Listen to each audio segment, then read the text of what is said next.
Artificial intelligence. ఈ పేరు వినగానే ఒక కొత్త ప్రపంచం కళ్లముందు కదులుతోంది కదా. కానీ ఈ ఏఐ విప్లవంలో ప్రపంచవ్యాప్తంగా పేరున్న మన ఐటీ పరిశ్రమ ఎక్కడుంది, ఎటువైపు అడుగులు వేస్తోంది? వేదవ్యాస అకాడమీకి స్వాగతం. ఈరోజు మనం భారతదేశం ఎదుర్కొంటున్న ఈ కీలకమైన మలుపు గురించి లోతుగా చర్చిద్దాం. ప్రపంచవ్యాప్తంగా సాగుతున్న ఏ ఆర్టిఫిషియల్ ఇంటెలిజెన్స్ పరుగులో మనం వెనకబడుతున్నామా? ఇది ఊరికే అడిగే ప్రశ్న కాదు, చాలా చాలా ముఖ్యమైన ప్రశ్న. ఇటీవలి డెక్కన్ క్రానికల్ కథనం ఆధారంగా ఈ సవాలును, మన ముందున్న అవకాశాలను విశ్లేషించి సమాధానం కనుక్కునే ప్రయత్నం చేద్దాం. సరే, ముందుగా మొదటి విభాగం చూద్దాం. ఏఐ మార్కెట్లో అసలేం జరిగింది? 2024 మొదలవ్వగానే ఏఐ ప్రపంచంలో కొన్ని ఊహించని పరిణామాలు జరిగాయి. మార్కెట్ని ఒక కుదుపు కుదిపేశాయి. క్లాడ్ 3, గూగుల్ జెమిని ఇలాంటి కొన్ని పవర్ఫుల్ ఏఐ మోడల్స్ మార్కెట్లోకి వచ్చాయి. వాటి ఎఫెక్ట్ అప్పటికే స్థిరంగా ఉన్న ఐటీ రంగం మీద వెంటనే, ఇంకా చెప్పాలంటే చాలా బలంగా పడింది. 38,000 కోట్ల డాలర్లు. ఇది ఏదో చిన్న నెంబర్ అనుకోకండి. కొత్త ఏఐ టెక్నాలజీ రాగానే ఇన్వెస్టర్లలో ఎలాంటి భయం మొదలైందో చెప్పడానికి ఇదొక ఉదాహరణ. అమెరికా ఐటీ మార్కెట్ నుంచి కేవలం ఒక్క రోజులో ఇంత డబ్బు ఆవిరైపోయింది. దాని ప్రభావం మన నిఫ్టీ ఐటీ ఇండెక్స్ మీద కూడా గట్టిగానే పడింది. ఇంతకీ ఈ మార్పుకు కారణమేంటి? అదే ఏఐ ఏజెంట్స్ అనే టెక్నాలజీ. అవేంటి అంటారా? వాటిని ఒక రకంగా సొంతంగా ఆలోచించి పనిచేసే డిజిటల్ ఎంప్లాయీస్ అనుకోవచ్చు. కోడింగ్ రాయడం, సాఫ్ట్వేర్ని టెస్ట్ చేయడం లాంటి క్లిష్టమైన పనులను కూడా మనుషుల ప్రమేయం లేకుండా అవే చేసేస్తాయి. ఇది మన ఐటీ సర్వీస్ కంపెనీల బిజినెస్ మోడల్కే ఒక పెద్ద సవాలనమాట. సరే, ఈ మార్కెట్ షాక్ వెనుక ఉన్న అసలు కారణమేంటి? అది మన రెండో సెక్షన్లో చూద్దాం. మన రీసెర్చ్లో ఉన్న గ్యాప్. సమస్య మూలాల్లోకి వెళ్తే మనకు రీసెర్చ్ అండ్ డెవలప్మెంట్ అంటే R&Dలో ఉన్న లోపం స్పష్టంగా కనిపిస్తుంది. భారతదేశం తన జీడీపీలో కేవలం 0.7% మాత్రమే పరిశోధనల కోసం ఖర్చు చేస్తోంది.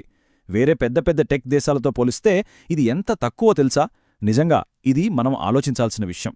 మనం ఏటా లక్షల మంది ఇంజనీర్లను తయారు చేస్తున్నాం, గర్వంగా చెప్పుకుంటామని. కానీ అసలు విషయమేంటంటే, వాళ్లల్లో టాప్ టియర్ ఏఐ రీసెర్చర్లు ఎంతమందున్నారనుకుంటున్నారు? కేవలం 400 మందే. బ్రిటన్, ఫ్రాన్స్ లాంటి చిన్న దేశాల్లో కూడా మనకంటే ఎక్కువ మందున్నారు. ఇది మనం ఎదుర్కొంటున్న అతిపెద్ద సవాళ్లలో ఒకటి. అసలు ఈ రీసెర్చ్ గ్యాప్ ఎందుకొచ్చింది? కేవలం డబ్బులు పెట్టకపోవడం వల్లేనా? లేక మన ఆలోచన విధానంలోనే ఏమైనా తేడా ఉందా? అదే మన మూడో సెక్షన్. మనం టెక్నాలజీని వాడుకునే వాళ్లమా లేక సృష్టించేవాళ్లమా? ఇక్కడే అసలు పాయింట్ ఉంది. ఇన్నాళ్లు మనం ఏం చేశాం? వేరే వాళ్లు కనిపెట్టిన టెక్నాలజీని అద్భుతంగా వాడాం, దాన్ని సర్వీస్గా మార్చాం. కానీ ఇప్పుడు రోజులు మారాయి. ఏఐ ప్రపంచం మనల్ని వాడటం కాదు, క్రియేట్ చెయ్యండి అని డిమాండ్ చేస్తోంది.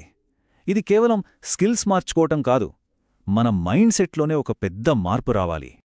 అయితే ఈ సవాల్ను మనం గుర్తించామా? దాన్ని ఎదుర్కోవడానికి ఏమైనా చేస్తున్నామా? చేస్తున్నాం. అదేంటో మన 4వ సెక్షన్ మేడ్ ఇన్ ఇండియా మిషన్లో చూద్దాం. 10,300 కోట్ల రూపాయలు.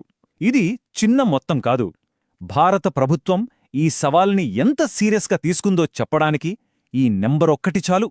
దేశీయంగా ఏఐని అభివృద్ధి చేయడానికి ఇండియా ఏఐ మిషన్ పేరుతో ఈ భారీ ప్రాజెక్ట్ను మొదలుపెట్టింది. ఈ మిషన్ లక్ష్యాలు చాలా స్పష్టంగా ఉన్నాయి. ఇకపై ఇంగ్లీష్లోనే కాదు, మన తెలుగు, తమిళం, హిందీ భాషల్లో కూడా మాట్లాడే, అర్థం చేసుకునే చాట్‌జీపీటీ లాంటివి మనమే తయారు చేసుకోవాలి. మన దేశంలోని ఏఐ స్టార్టప్స్కు డబ్బు, సపోర్ట్ ఇవ్వాలి. శ్రవణ్ ఏఐ లాంటి కొత్త ప్రాజెక్టులను ప్రోత్సహించాలి. అన్నిటికంటే ముఖ్యంగా మన దేశంలోనే ఒక బలమైన ఏఐ ఇన్ఫ్రాస్ట్రక్చర్ని నిర్మించుకోవాలి. అయితే ఇక్కడ ఒక సూపర్ గుడ్ న్యూస్ ఉంది. స్టాన్ఫోర్డ్ ఏఐ ఇండెక్స్ ఏం చెప్తోందంటే, ఏఐ స్కిల్స్ నేర్చుకోవడంలో మనం ప్రపంచంలోనే నంబర్ 1 అంట. అంటే మనవాళ్లు కొత్త టెక్నాలజీని ఎంత ఫాస్ట్గా నేర్చుకుంటున్నారో చూడండి.